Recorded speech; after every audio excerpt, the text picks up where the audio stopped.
Informasi selanjutnya, Polda Metro Jaya akan memanggil komika Panji Pragiwaksono untuk diminta klarifikasi terkait materi tayangan bertajuk Mens Rea. Klarifikasi rencananya akan dilakukan pada Jumat 6 Februari. Kabid Humas Polda Metro Jaya Kombes Budi Harmanto menyebut sejak awal Januari 2026, Polda Metro Jaya telah menerima 6 laporan yang berkaitan dengan materi Mens Rea. Laporan itu terdiri atas 5 laporan polisi dan 1 aduan masyarakat. Budi menambahkan seluruh laporan tersebut berkaitan dengan dugaan penghasutan dan penghinaan agama.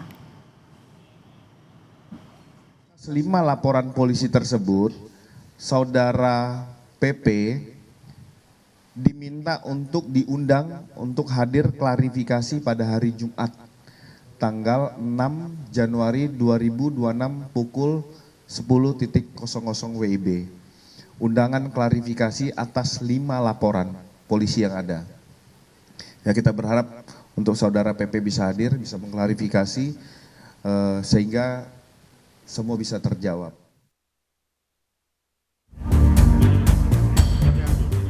Komika Panji Pragiwaksono merespon pelaporan dirinya atas materi stand-up komedi dalam acara bertajuk Mens Rea di Netflix.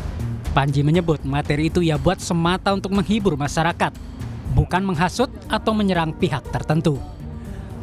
Satu-satunya respon yang saya harapkan dari sebuah pertunjukan komedi adalah dia terhibur. Kalau misalnya ada yang tidak terhibur atau tidak merasa itu lucu, itu kan adalah opini setiap orang beda-beda, selera setiap orang beda-beda, dan rasanya wajarnya ya berhenti sampai situ aja. Kalau nggak suka, ya udah. Ketua Komisi 3 DPR RI Habibur Rahman menegaskan tidak ada pemidanaan sewenang-wenang terhadap komedian Panji Pragiwaksono setelah KUHP dan KUHP baru resmi diberlakukan.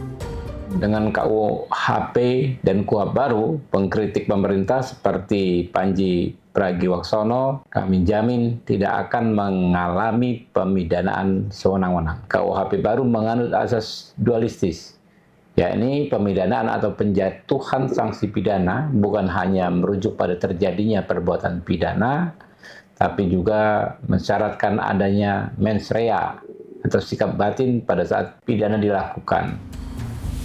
Mens Rea merupakan acara stand-up komedi Panji Pragiwaksono yang digelar di Indonesia Arena, Jakarta, 30 Agustus 2025. Mens Rea kemudian ditayangkan Netflix pada 27 Desember lalu. Buntut acara tersebut, sejumlah laporan terhadap Panji telah masuk ke Polda Metro Jaya. Salah satunya terkait dugaan penghasutan dan penistaan agama. Tim Liputan Kompas TV.